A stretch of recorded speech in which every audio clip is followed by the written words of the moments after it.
নমস্কার বন্ধুরা, সকলকে আমার চ্যানেলে স্বাগত। পেনশনারদের অতিরিক্ত পেনশন বৃদ্ধি সংক্রান্ত এই মুহূর্তে একটি অত্যন্ত বড় খবর বা ভালো খবর সামনে এসেছে।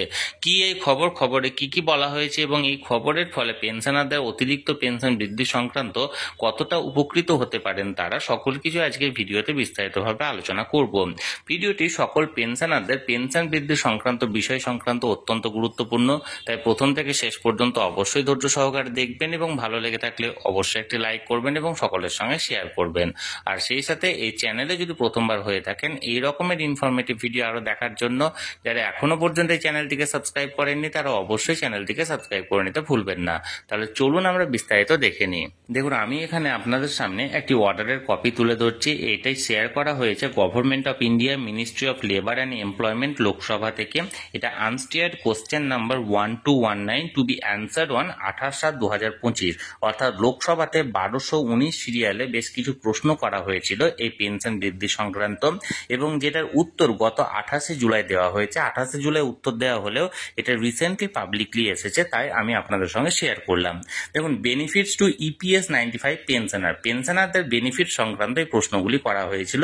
কোন পেনশনারদের? যারা ইপিএস 95 পেনশন পেয়ে থাকেন, অর্থাৎ এমপ্লয়িজ পেনশন স্কিম 95 অর্থাৎ 1995 সালের এই পেনশন সংক্রান্ত এই প্রশ্নগুলো করা হয়েছে। এখানে কি প্রশ্ন করা হয়েছে? Will the minister of labour and employment be please to state, ministry of labour and employment কি দয়া করে এই সমস্ত প্রশ্নের উত্তর দেবেন? কি প্রশ্ন? দেখুন, এখানে 5খানা প্রশ্ন করা হয়েছে। Number A, whether the Honorable Supreme Court has passed order to provide minimum pension benefit of higher pension and medical facilities on actual salary along with relief in dearness allowance to the pensioners and their dependents getting pension under EPS 95। যেখানে supreme কোর্টের তরফ থেকে একটা order পাশ করা হয়েছে যে minimum পেনশনটাকে বৃদ্ধি করে হায়ার পেনশন এবং সেই অনুপাতে মেডিকেল ফেসিলিটি দেওয়া হবে কি অ্যাকচুয়াল স্যালারির অনুপাতে, এবং তার অনুসারে ডিয়ারনেস অ্যালাউন্সও প্রোভাইড করা হবে কাদেরকে?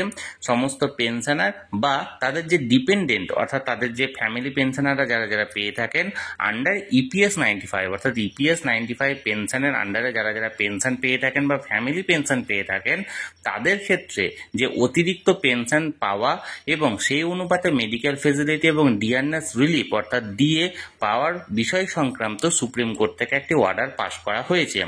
Number 2, if so the details thereof along with the action taken by the government thereupon। যদি এই অর্ডারটি পাশ করা হয়ে থাকে এবং অর্ডারের কপি পেয়ে থাকে, তাহলে সেক্ষেত্রে এই বিষয়টিকে কার্যকর করার জন্য গভর্নমেন্ট অর্থাৎ সরকারের তরফ থেকে কি অ্যাকশন নেওয়া হয়েছে। Number C, whether the government has issued any order regarding implementation of the said order। এখানে কি গভর্নমেন্টের তরফ থেকে অর্থাৎ সরকারের তরফ থেকে এই সুপ্রিম কোর্টের তরফ থেকে যে অর্ডারটি দেওয়া হয়েছিল সেটাকে ইমপ্লিমেন্ট অর্থাৎ কার্যকরী করার জন্য কোনো রকম কোনো নোটিফিকেশন বা অর্ডার জারি করা হয়েছে সরকারের তরফ থেকে? Number D, if so the details thereof along with the total number of EPS 95 pensioner benefited from the said order। যদি সেটা হয়ে থাকে তাহলে সেক্ষেত্রে এই অর্ডার মোতাবেক কতজন ইপিএস 95 পেনশনাররা বেনিফিট পাচ্ছেন এই অতিরিক্ত পেনশন বৃদ্ধি সংক্রান্ত। And if not the reason for non implementation of the order of the Honorable Supreme Court। আর যদি সেটা না হয়ে থাকে তাহলে সেক্ষেত্রে সুপ্রিম কোর্টের এই অর্ডারটিকে কার্যকর না করার কারণটা কি সেটাও ব্যাখ্যা চেয়েছে।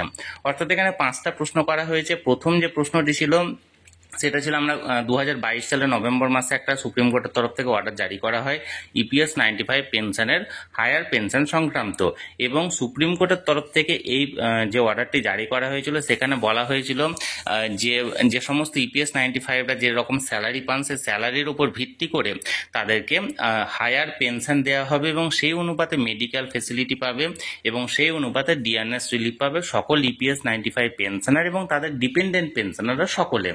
যদি সেই অর্ডারটি পেয়ে থাকে মানে গভর্নমেন্টের তরফ থেকে, তাহলে সেই অর্ডারটিকে কার্যকর করার জন্য গভর্নমেন্টের তরফ থেকে কি অ্যাকশন নেওয়া হয়েছে, এবং এই অ্যাকশনটা নেওয়ার সময় গভর্নমেন্টের তরফ থেকে কোনো রকম কোনো অর্ডার জারি করা হয়েছিল যে ইপিএস 95 পেনশনটাকে বৃদ্ধি করা হচ্ছে বা হচ্ছে না, এই সংক্রান্ত কোনো অর্ডার জারি করা হয়েছিল?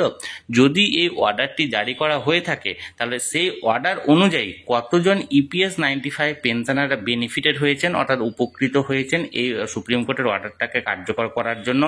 আর যদি গভর্নমেন্টের তরফ থেকে এরকম কোনো অর্ডার জারি না করা হয়ে থাকে তাহলে সেটা না অর্ডার জারি করার কারণটা কি, এই সকল কিছু প্রশ্নের ব্যাখ্যা চাওয়া হয়েছে।